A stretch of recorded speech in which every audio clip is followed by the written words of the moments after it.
Hello guys! Nandito naman po tayo sa Good News Channel. Nasa Tagaytay po kami. Ito po ang aircon. Ito po ang ilaw. Nandito po ang cabinet. Ito po ang kutsyon. Ito po ang damit. Damit po. Easy for Anton. Damit. By what time are you coming home? Nagluto ko ng roasted chicken. Palis na rin ako dito sa Batangas. Damit din po. Paano kung Damit din po. sa relasyon Sapatos din po. Ito po ang kusina namin. Ito po ang siran namin. Yay!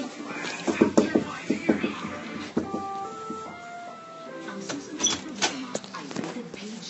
Patnubay at gabay ng magulang ay kailangan ng magaan-bala na ulo. Ito po ang kama namin. Matutulog na po